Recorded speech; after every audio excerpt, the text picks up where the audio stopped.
Buenas tardes, yo soy la doctora Florencia Falcón y voy a presentarles la clase de placenta y enfermedad trofoblástica gestacional. La clase va a estar dividida en dos partes. En una primera parte vamos a hablar sobre la placenta, vamos a hablar sobre las generalidades, la malperfusión vascular materna, malperfusión vascular fetal, luego sobre infecciones y síndromes específicos, y la segunda parte de la clase vamos a hablar sobre enfermedad trofoblástica gestacional. Entonces empezamos con placenta.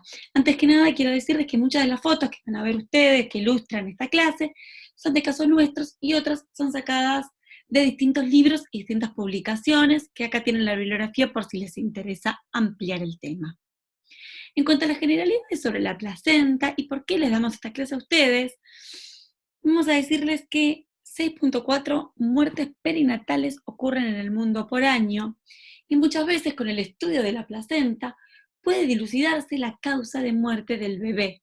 Es por ese motivo que hay veces que estudiamos la placenta. Ya vamos a ver en qué casos. Como generalidades, podemos decir que la placenta pesa más o menos entre 500 a 600 gramos y tiene una forma discoide que presenta una cara materna y una fetal. La cara fetal es la que está en contacto con el bebito, con el feto, y la parte que presenta el cordón umbilical. En cambio, la cara materna está constituida por cotiledones revestidos por decidua en contacto con el útero materno. Vamos a tener lo que se llama trofoblasto. ¿Qué hablamos cuando hablamos de trofoblasto? Hablamos del revestimiento ectodérmico del blastocisto que erosiona la mucosa uterina, el endometrio, y a través del cual el embrión recibe alimento de la madre. Cuando hablamos de decidua, hablamos del endometrio propiamente dicho, con los cambios que ocurren en el embarazo, ¿sí? Y vamos a tener distintos tipos de deciduas. Y cuando hablamos del corion, hablamos de la membrana que reviste el huevo. Para que sepan términos de qué hablamos. Acá vemos, ¿sí?, cómo sería, cómo es que está implantado, y ahí está marcado en rojo todo lo que sería la placenta, con los distintos tipos de decidua. Yo les decía que muchas veces es importante el estudio de estas placentas. Sin embargo, no hay ni se debe que estudiar todas las placentas de todos los embarazos. Si una mujer lleva un embarazo sin ninguna complicación y tiene a su bebé a término, ya sea por parto o por cesárea, pero no hay ninguna complicación y el recién nacido es un bebé sano, no hay que estudiar la placenta, no es necesario. ¿Cuáles son las indicaciones? Entonces, todas las situaciones que no son las que mencioné. Pueden ser causas maternas, que produzcan algún trastorno, por ejemplo, coagulopatía, hipertensión, diabetes. Puede ser que tenga un bebé prematuro, pretérmino, postérmino, que haya oligoamnios, polidramnios, fiebre. Puede haber condiciones fetales y neonatales, como retraso del crecimiento uterino, hidrops, malformaciones congénitas, presencia de meconio espeso, o puede haber anormalidades que uno ya sabe que tienen las placentas, por ejemplo, que sean placentas que por ecografía son muy pequeñas o que se le vean trombos. Entonces, ¿cuáles son las indicaciones? Son muy fáciles, son todas aquellas que no sean un parto con un embarazo normal. ¿Sí? Todo esto sucede sin no hay ningún problema, tanto en el embarazo como en el parto, no hay necesidad de estudiarlas. Dicho esto, pasamos a la macroscopía de aquellas placentas que sí estudiamos. Lo que tenemos que hacer es pesarlas, medirlas, medir el cordón umbilical, cuánto pesa, mirarlo, ver si tiene constricciones. El cordón umbilical suele estar espiralado, pero no puede estar espiralado de más ni de menos.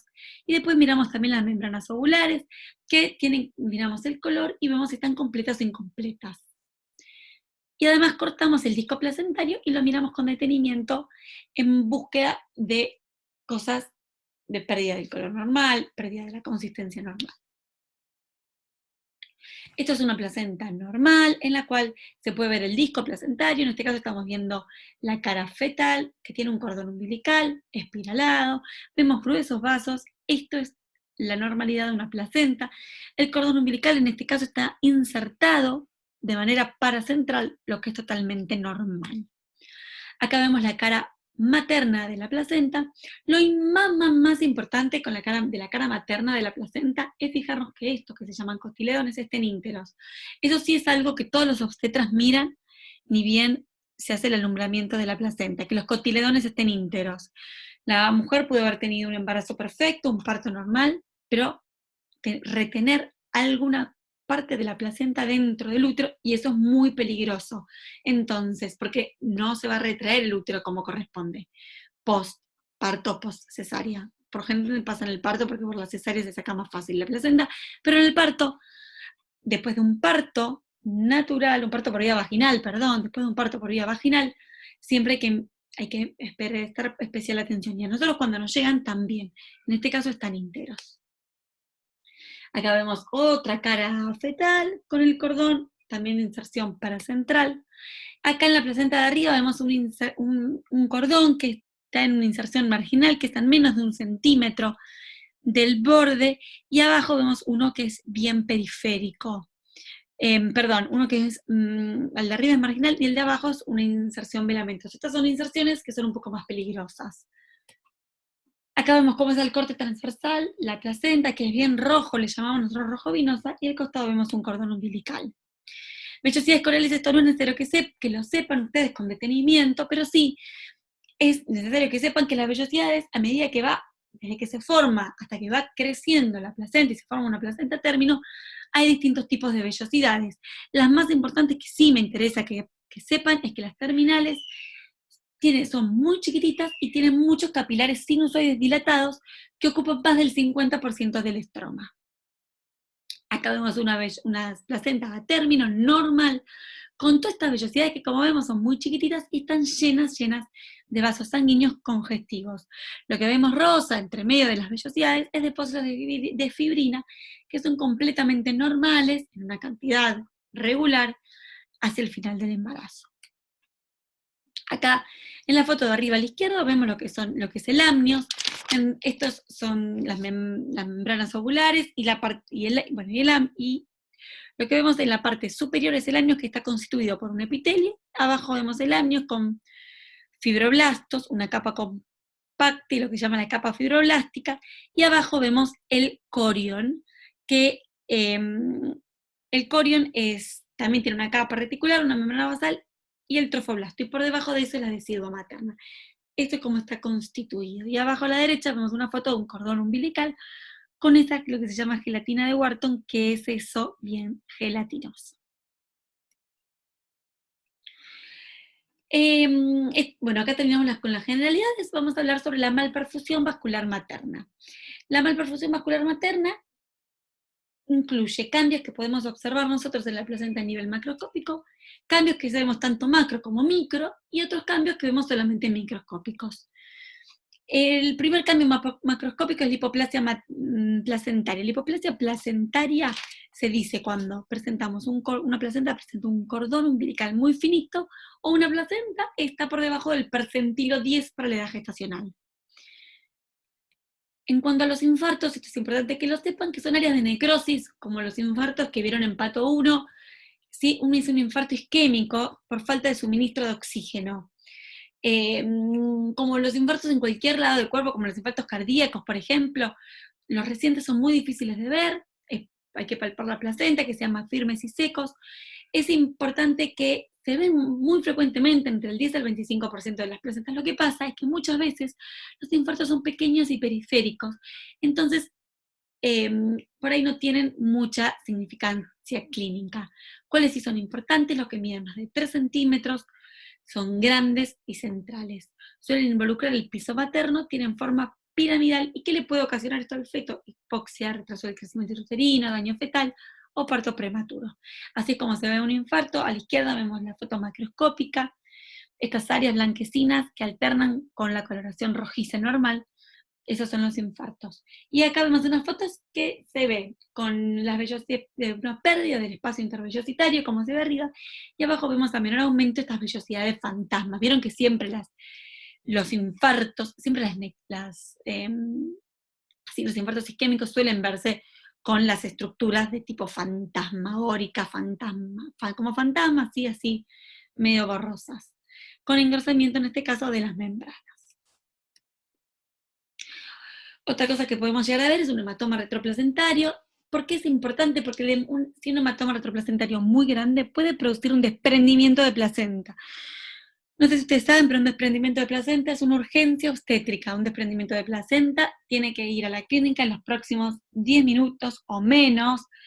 Se le tiene que hacer una cesárea a la paciente porque si no el bebé se muere. Es así de sencillo. Por eso es importante que si lamentablemente ocurrió eso, nosotros podemos llegar a consignarlo y encontrar una causa a eso. Es la acumulación de sangre en la superficie materna con compresión del parénquima. Acá vemos una foto del hematoma retroplacentario y vemos que hay un coágulo ubicado en la decidua. Se ve en el 4 más o menos por ciento de las plaquetas examinadas, lo que pasa es que muchas veces son hematomas chiquititos que no producen nada. Se puede asociar con preeclampsia, con tabaquismo, cocaína, traumático, con inflamaciones agudas, trombofilias, y lo más importante es con el desprendimiento placentario, como ya les mencioné, sí es muy grande el hematoma, ¿no? Y otra cosa es que estamos hablando de una placenta término, ¿sí? Esto no es lo mismo que un hematoma que se puede llegar a ver en una paciente embarazada de 6 semanas, ¿no? Estamos hablando de placentas ya placentas más establecidas hacia fines del segundo trimestre. Y después, por último, tenemos otras dos características que podemos llegar a ver a nivel microscópico, que son la hipoplasia de vellosidades distales, que se ven que hay escasez vellositaria, con las vellosidades finas y elongadas y aumento de los nodos incisionales. Y otra cosa que podemos ver son hipermadurez vellositaria, que son vellosidades pequeñas con aumento de los nodos incisionales. Esto se puede ver en distintas patologías. Y por último, en esto, hablando de la madre, lo último que vamos a ver es la vasculopatía decidual.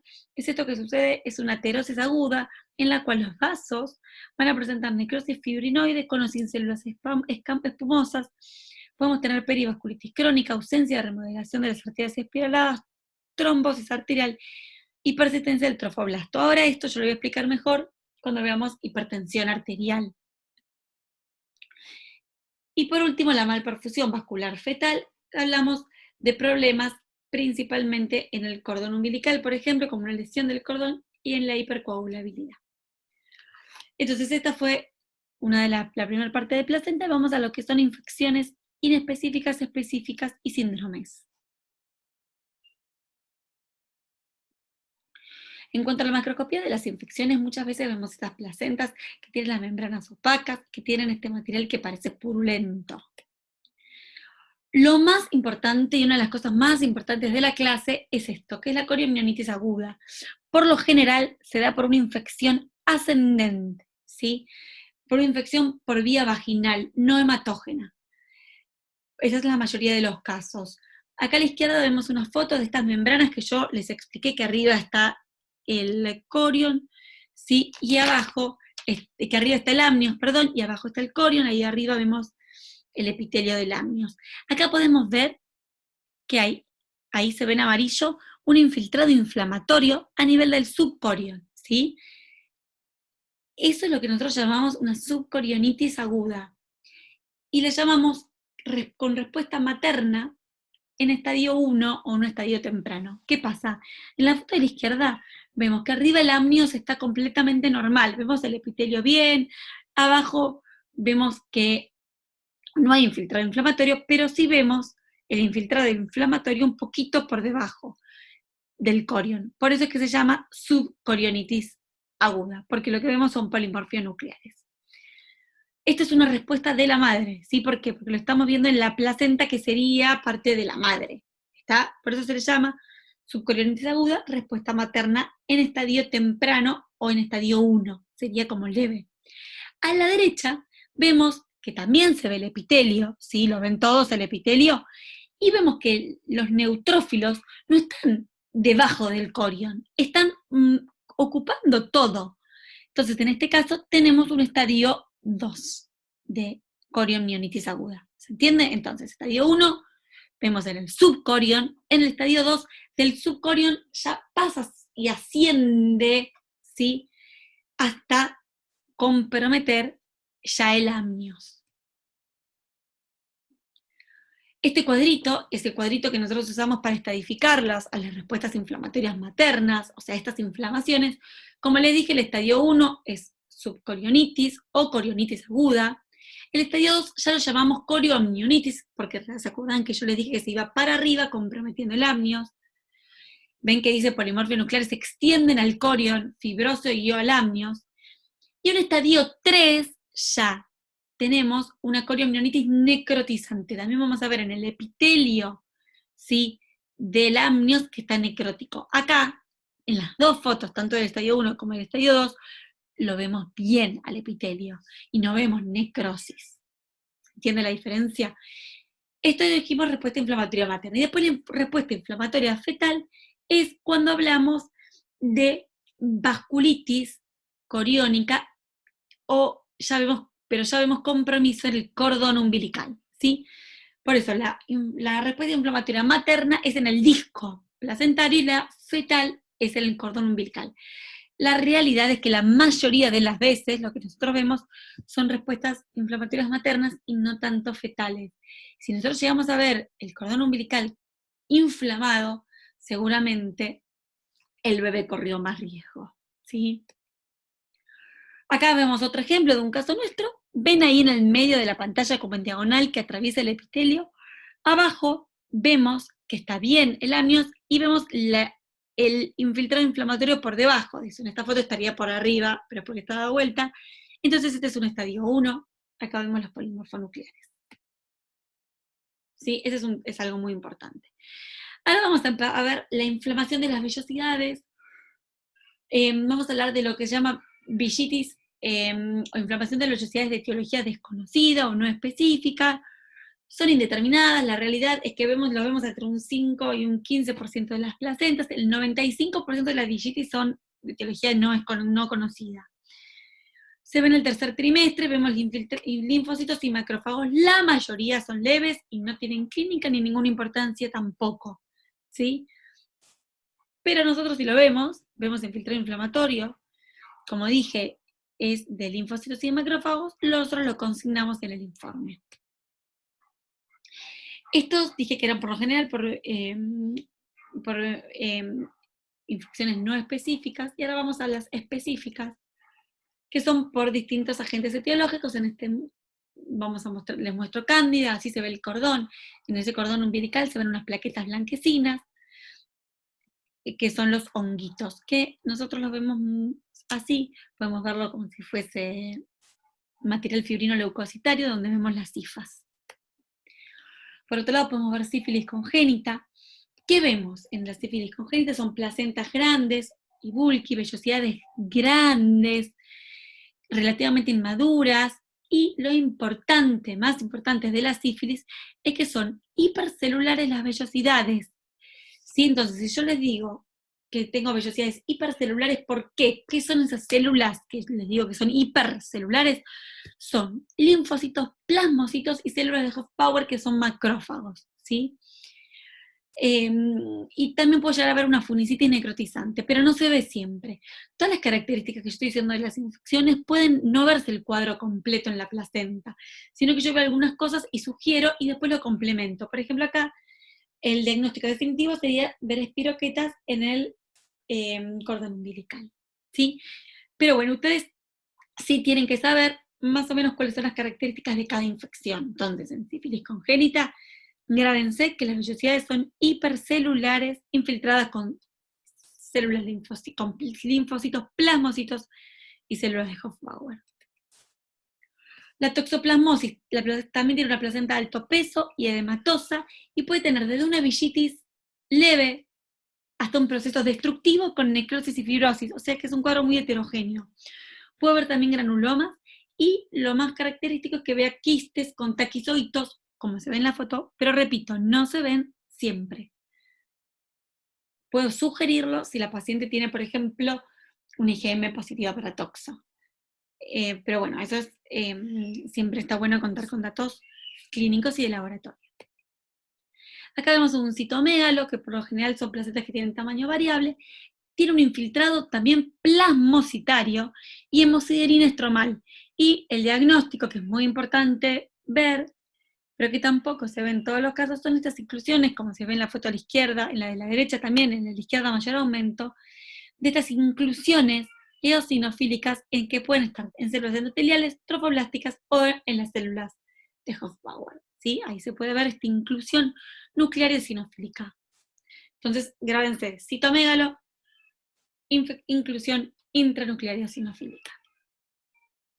En cuanto al parvovirus, lo que voy a ver es una placenta grande, pálida, friable, y de que le trae hemólisis, una anemia hemolítica al recién nacido. Entonces, ¿por qué? Asociamos eso con que hay eritroblastos en las luces capilares de las vellosidades, con inclusiones eosinofílicas nucleares y condensación periférica de la cromatina. O sea que en el parvovirus, al igual que en el caso anterior, también hay inclusiones, pero acá las inclusiones, ¿sí?, están dentro de los eritroblastos. Los eritroblastos es el precursor de los eritrocitos, o sea, el precursor de los glóbulos rojos, y en el núcleo va a tener una inclusión, ¿sí?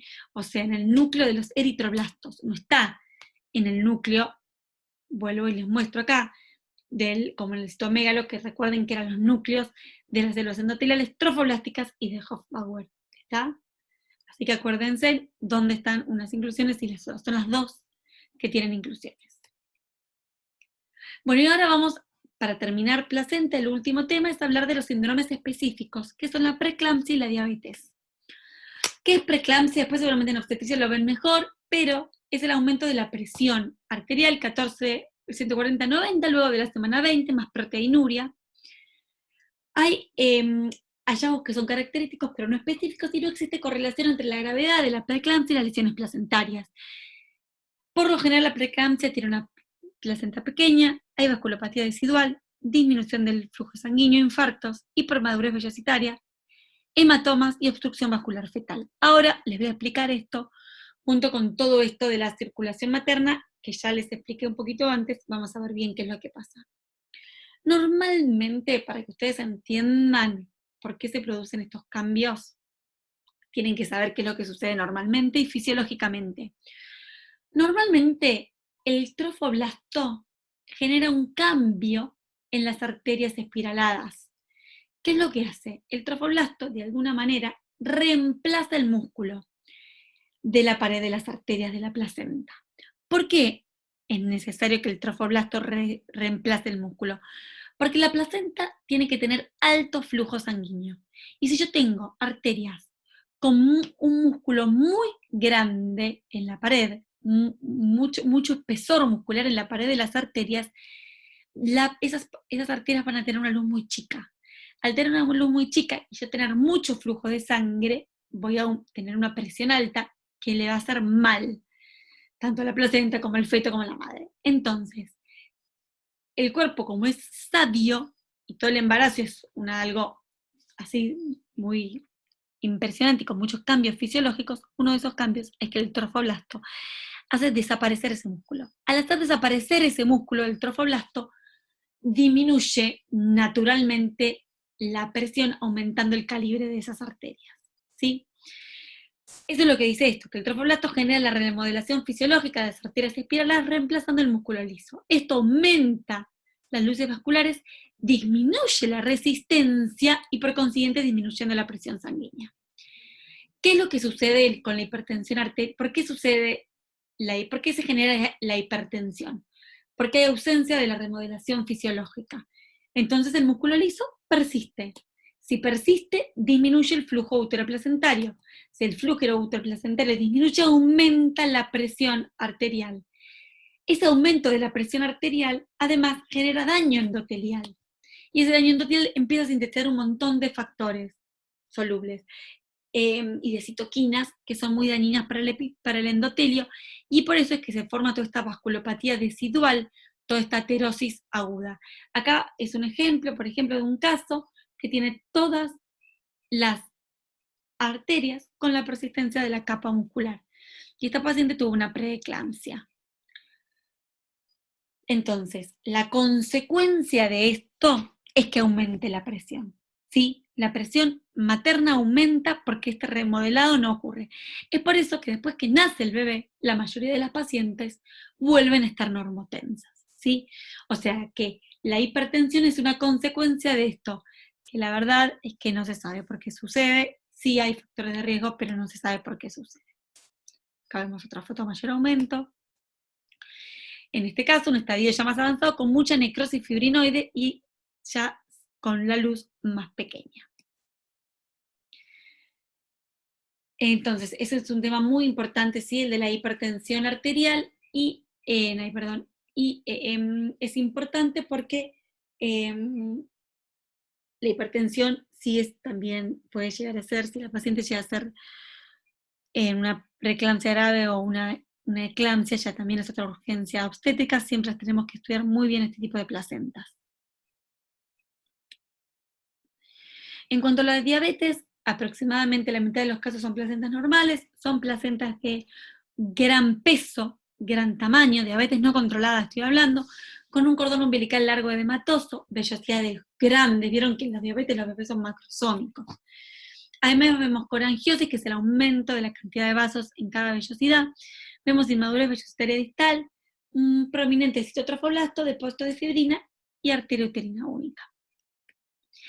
Y por último voy a mencionar el lupus, que hay disminución del peso placentario, vasculopatía decidual, disminución del flujo sanguíneo, obstrucción fetal, villitis de etiología desconocida, trombos decidual e infarto.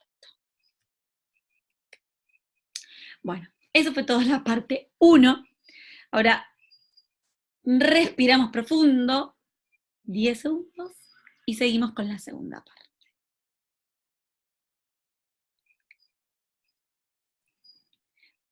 Enfermedad trofoblástica gestacional, segunda parte. La segunda parte va a constar de lo que es el huevo abortivo hidrópico, como la completa parcial invasoria y coriocarcinoma. Sin embargo, me parece que ustedes deben saber algo básico de lo que no es enfermedad trofoblástica, que nosotros recibimos todos los días en nuestro servicio. Ustedes saben que hay muchas veces que las pacientes sufren abortos espontáneos, pero no todo el material es evacuado de manera espontánea. Hay algunas pacientes a las cuales se les tienen que hacer legrados, luego de abortos espontáneos. Estos legrados nos los envían a nosotros, y lo que nosotros vemos en la mayoría son restos ovulares constituidos por vellosidades normales para la edad gestacional, sin ningún cambio. Vemos mucho material fibrino leucocitario que engloba, como vemos en la foto, vellosidades que, así como ven en la foto, son vellosidades normales. Son de un tamaño mediano, ¿sí? No vemos atipia evidente, no vemos núcleos que nos llamen la atención. Estas son vellosidades normales del primer trimestre. Vemos mucho material hemático de fondo, que es totalmente normal, vemos material supurado, vemos algunos pequeños vasitos en las vellosidades, pero por lo general pueden ser avasculares y está bien. Sin embargo, siempre tenemos que mirarlos con detalle. ¿Por qué? Porque tal vez podemos encontrarnos con vellosidades así que estén un poco más edematosas, a lo que nosotros llamamos aborto hidrópico. El tamaño de estas vellosidades ya son pequeñas a algunas hidrópicas, pero no vemos proliferación trofoblástica, no vemos trofoblasto que nos llame la atención. Nosotros a esto le llamamos aborto hidrópico y sugerimos correlacionar con la gonadotrofina coriónica humana sérica. ¿Por qué? Porque después de un aborto la gonadotrofina tiene que negativizarse. Ahora sí vamos a enfermedad trofoblástica gestacional, que es lo que más importante de ahora, que es la mola completa, mola parcial, y la mola invasora. Después tenemos otros tipos de tumores, que el que vamos a hablar hoy es el coriocarcinoma. En cuanto a la enfermedad trofoblástica gestacional, tiene una prevalencia, una epidemiología que es de 1 en 1000 nacimientos en Estados Unidos y en Canadá, y acá tenemos una incidencia un poco más baja, en 1 en 2000 nacimientos. Nosotros siempre que recibimos esos restos ovulares tenemos que chequear que sean, como mencioné, restos ovulares normales. Tenemos que siempre descartar una mola. Una mola es una enfermedad trofoblástica, ¿sí? Que en este caso la mola puede ser completa o incompleta. La completa ocurre de la siguiente manera. Miren bien el cuadrito, el diagramita. Tenemos un ovocito vacío que no tiene cromosomas, el cual es fecundado por un solo espermatozoide. Lo más común es que este espermatozoide, que tiene 23 cromosomas, se endoreplique y pase a tener, en vez de 23, 46. O sea, que este huevo va a tener 46 cromosomas, pero son todos paternos. En un 5% de los casos ocurre que este ovocito sin cromosomas, sin material genético, es fecundado por 2 espermatozoides. Pero lo más frecuente es que un espermatozoide lo fecunde y este se duplique su material genético. ¿Qué es lo importante de esta mola? Es que esta mola está formada solamente por componente genético materno. Es androgenética, o sea, solamente componente del padre. Si yo tengo componente de un solo progenitor, nunca voy a poder tener un feto, ¿sí? Solamente voy a poder tener un embrión si yo tengo material genético de madre y padre. Entonces, seguimos. Tengo el espermatozoide que se duplicó y tengo 46X, ¿sí? 46XX, o en este caso también 46 se divide a 46XX. Si este fue Y, voy a tener 46II, ¿sí? Eso no es importante igual. ¿Cómo voy a ver yo macroscópicamente una mola completa? Muy importante que sepan, algo muy clásico es que se ven estas vesículas, lo que nosotros llamamos racimo de uva, ¿sí? Racimos de uvas. Una cosa importante es que se va a duplicar tan rápido esto, que lo que yo voy a tener que ver y razonar es que yo voy a tener que se me va a duplicar tan rápido que voy a tener el útero agrandado para la edad gestacional, porque voy a tener mucho material adentro del útero que me lo va a agrandar. Y a su vez voy a tener una gonadotrofina coriónica muy alta. Ustedes saben que en un embarazo normal los valores de gonadotrofina son muy variables. 2 mujeres embarazadas de la misma cantidad de semanas pueden tener, en 2 embarazos normales pueden tener valores muy distintos de gonadotrofina, pero aunque eso sucede normalmente, cuando yo tengo una mola completa, esos valores son muchísimo más altos. Entonces la gonadotrofina va a estar muy alta, el tamaño uterino agrandado para la edad gestacional. Y abajo yo ahí les anoté que hay un 15 al 20% de enfermedad persistente, que yo ya les voy a explicar más adelante qué significa. ¿Cómo es la microscopía de la mola?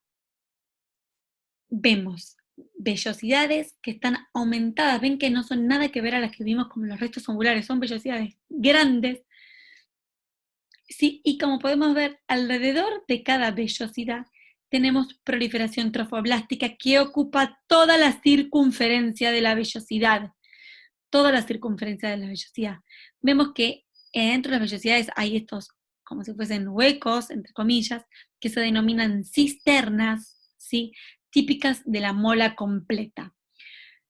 Yo dije que no había embrión. Si no hay embrión es que no hay tejido fetal. Entonces, por lo general, en las molas completas no hay tejido fetal o eritroblastos fetales. Muchas veces nosotros, para ver que una mola, si queremos saber bien si una mola es completa o parcial, buscamos estos eritroblastos fetales en las luces de los vasos capilares, a ver si observamos. Acá vemos de vuelta, vemos todo este crecimiento del trofoblasto, este es el plasmodium, esto se llama el trofoblasto vaculado, también es bastante característico, aunque se pueden ver en restos ovulares normales, y acá vemos, ¿sí?, todo el trofoblasto que comenzamos a ver que tiene marcada tipía citológica, ¿sí?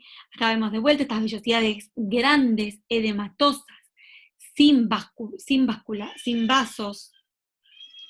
Acá vemos de vuelta otra cisterna con más trofoblasto. Miren acá la tipía trofoblástica y cómo el trofoblasto rodea toda la vellosidad. Vemos una cisterna con todo el trofoblasto. Vemos esta marcada proliferación trofoblástica con mucha tipía. Y esto es, sin dudas, una mola completa. Ahora vamos a hablar, de la mola parcial.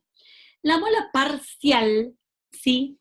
¿Y por qué se llama parcial? La mola parcial sucede cuando un ovocito, ¿sí?, un ovocito normal con 23X, con 23 cromosomas, ¿sí? Es fecundado por 2 espermatozoides, ¿sí? Entonces, ¿qué es lo que voy a tener? Voy a tener 23 cromosomas más femeninos, pero voy a tener 46 masculinos. Entonces, ¿qué voy a tener? El material genético va a ser 69XXY, ¿sí? En este caso, o 69XXX o 69XY. ¿Entienden? Entonces acá, en realidad, voy a poder tener un embrión, que no es viable, pero se me va a poder formar un embrión, porque tenemos material genético de los dos. Por eso se le llama parcial, ¿sí? En este caso voy a tener un aumento moderado de la gonadotrofina, y voy a tener algunas vellosidades normales entremezcladas con otras hidrópicas.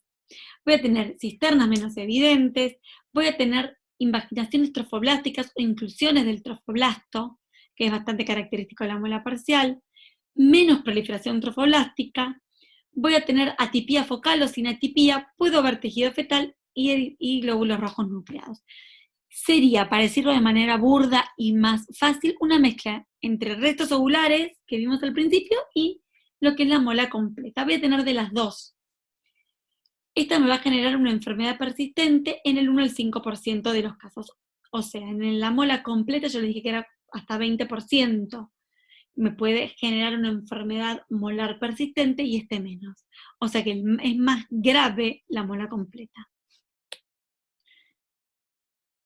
Acá vemos vellosidades más edematosas y otras menos, ¿sí? Ven que hay vellosidades algunas edematosas y otras más chiquititas. Vemos proliferación trofoblástica, pero vemos que la proliferación trofoblástica, por ejemplo, en esta vellosidad, es de un lado, es polar, no es circunferencial en toda la vellosidad. Y ahora vamos a hablar de mola invasora. Mola invasora es esto de lo que yo les hablaba, de enfermedad persistente. La mola invasora surge a partir de una mola completa que persiste o a partir de una mola parcial que persiste. Es la forma más común de enfermedad persistente post-mola, ¿sí? O sea, esto que yo les decía, que la mola completa tiene más riesgo de progresar a una enfermedad persistente como mola invasora. La mola parcial tiene menos posibilidad. Estas vellosidades hidrópicas lo que comienzan a hacer es invadir el miometrio y migran hacia sitios extrauterinos. Esta no es una verdadera neoplasia, pero se considera maligna, se considera como si fuese un cáncer. ¿Por qué? Porque metastatiza e invade. Tiene un comportamiento francamente maligno y el tratamiento es quimioterapia.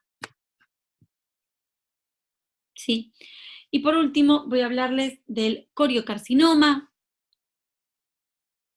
El coriocarcinoma, este es un caso que tuvimos acá en el hospital, en el cual vemos una paciente que tenía un antecedente de mola completa, ¿sí?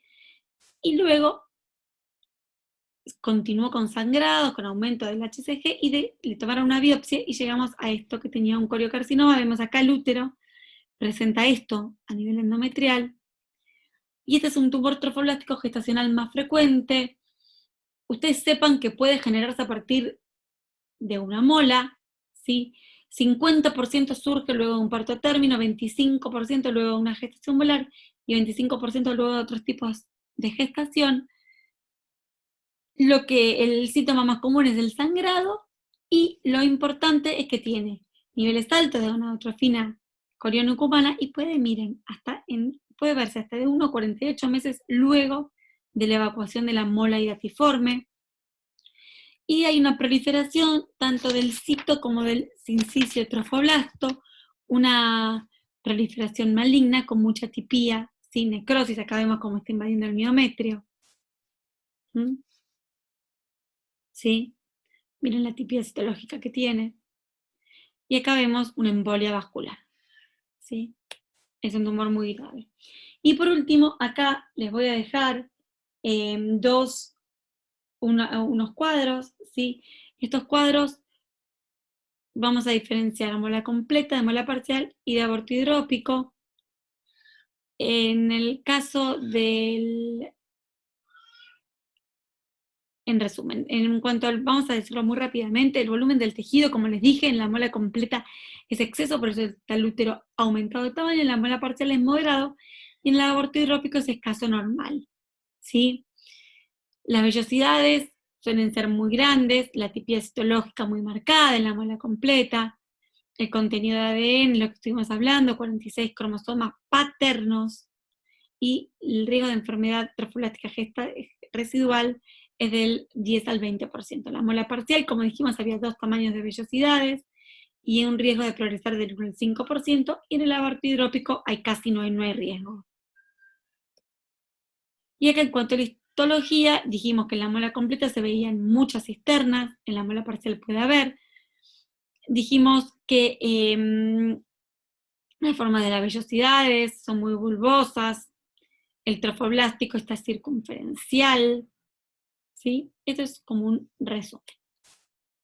Y acá, esto, la realidad es que no es necesario que lo sepan, ¿sí? Pero sí para que tengan, por si en algún momento les interesa, que también hay otros tumores que son muy poco frecuentes, pero que también existen, que son el tumor trofoblástico del lecho placentario, el sitio y el tumor trofoblástico epitelioide. También forman parte de las enfermedades trofoblásticas gestacionales. Bueno, y esto fue todo. Cualquier duda que tengan, si quieren, me pueden mandar un mail, florfalcon@gmail.com, y yo les respondo si tienen alguna duda.